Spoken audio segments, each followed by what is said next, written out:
Des 4 frères et sœurs que nous étions, nos parents nous ont toujours laissé le choix de notre voie.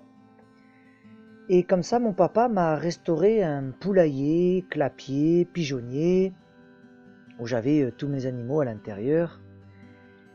Et quand j'allais en vacances chez mes oncles, pour celui qui avait des brebis lacones pour le lait, pour le roquefort, je finissais ma nuit en m'allongeant devant son pas de porte et je me rendormais. Et quand lui se réveillait, il m'enjambait et je pouvais le suivre le pas avec lui et le suivre à la bergerie et passer mes journées à aller garder le troupeau où j'éprouvais beaucoup de plaisir.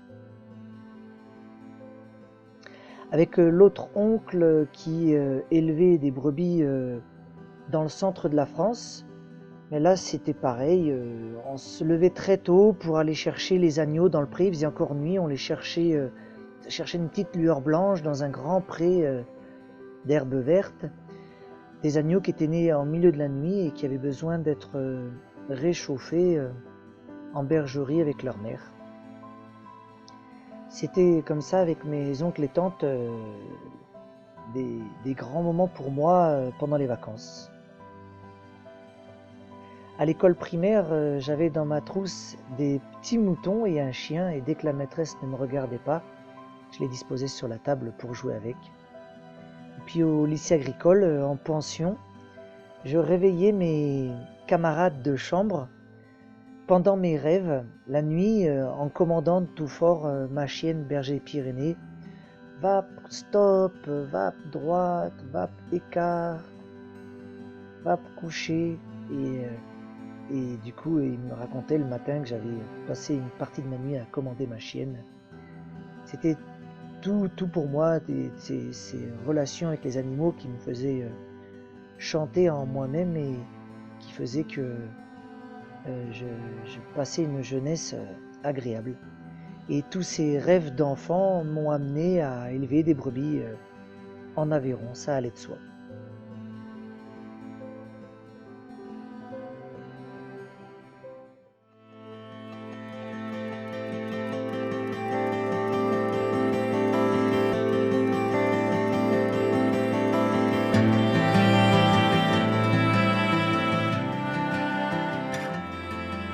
Et oui, les stages sont pour moi une manière d'échanger, de partager cette passion des chiens, cette passion des animaux.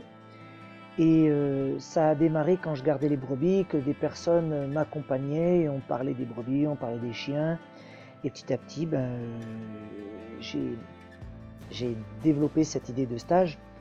Le premier pour moi était en 86 et ce qui m'a permis de voir une évolution avec le temps. Je dirais que la première période, on avait tendance à se dire que le chien faisait ou ne faisait pas. On ne se remettait pas en question nous-mêmes. On considérait que le chien était bon ou mauvais. Et dans la seconde période, à partir des années 95 ou un peu plus, ça a été très plaisant, ça a été une belle évolution pour moi d'arriver à faire passer le message que c'était pas le chien qui était bon ou mauvais, c'était à nous de mieux se comporter pour arriver à se faire comprendre du chien. Et du coup, les stages, déjà d'un point de vue relation humaine avec les personnes, sont un vrai plaisir, mais cette idée de comprendre chaque personnalité, chaque sujet pour essayer de s'adapter et les besoins de chaque maître, ça va être des défis à relever pour continuer à aller plus loin, améliorer tout ce qu'on pourrait chercher à améliorer dans cette équipe. Et du coup, c'est un plaisir d'arriver à faire progresser comme ça des relations entre chien et maître. Et au sein de ces stages troupeaux, les chiens ont du plaisir à travailler sur les brebis et nous du plaisir à se faire comprendre de mieux en mieux de jour en jour.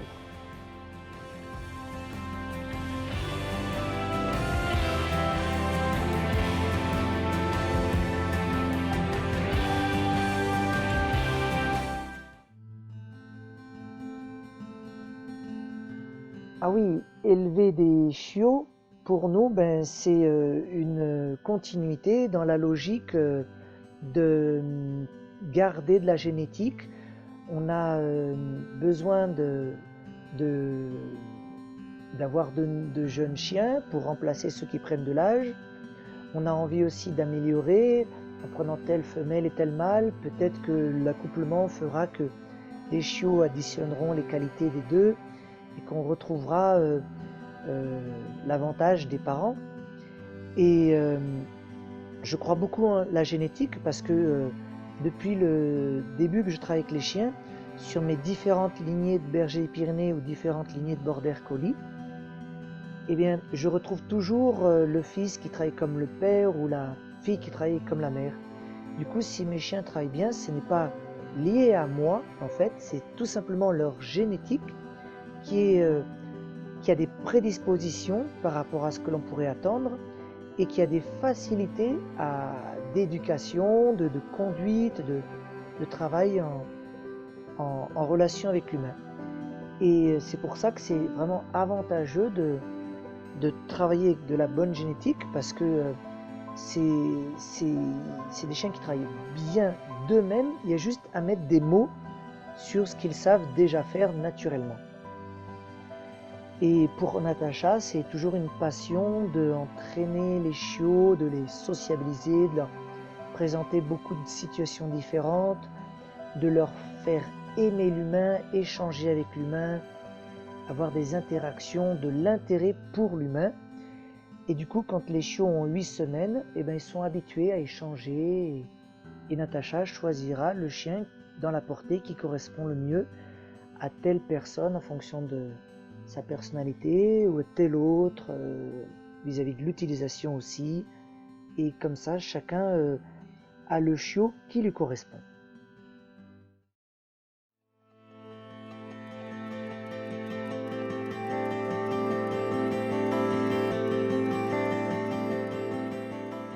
Le fait de travailler les brebis, les oiseaux, les chiens, les singes, les chats, les chevaux, m'a amené à comprendre que chaque espèce a son propre langage et qu'ils peuvent aussi communiquer entre eux. Alors, à nous de comprendre au mieux leur code pour pouvoir échanger avec eux, dans leur propre logique et pas dans la nôtre. Cela permet de vite cerner la personnalité de l'animal en face de nous et de pouvoir s'adapter à elle. Et le fait de repérer comment cet animal communique, échange, et de s'adapter à sa manière de communiquer, d'imiter sa manière de communiquer, fait qu'on arrive à pousser assez loin la relation et lui faire comprendre des choses qui nous correspondent et qui petit à petit vont être apprises avec le langage humain, en fait le langage parlé humain. Il n'y aura plus besoin d'adapter des attitudes et des intonations face à l'animal qui aura repéré notre propre langage petit à petit.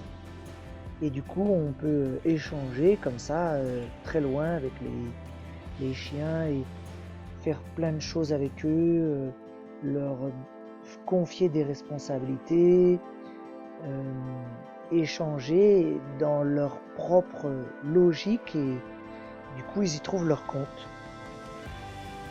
Et ça permet d'avoir à chaque fois du plaisir, d'aller assez loin avec un chien, de savoir se remettre en question au chien suivant en le reprenant comme il est, parce que l'idée c'est de faire attention à sa manière de communiquer et son état d'esprit. Et puis plus notre gestuelle et notre intonation sera appropriée, mieux il nous comprendra et petit à petit il enregistrera tout ce qu'on a à lui apprendre.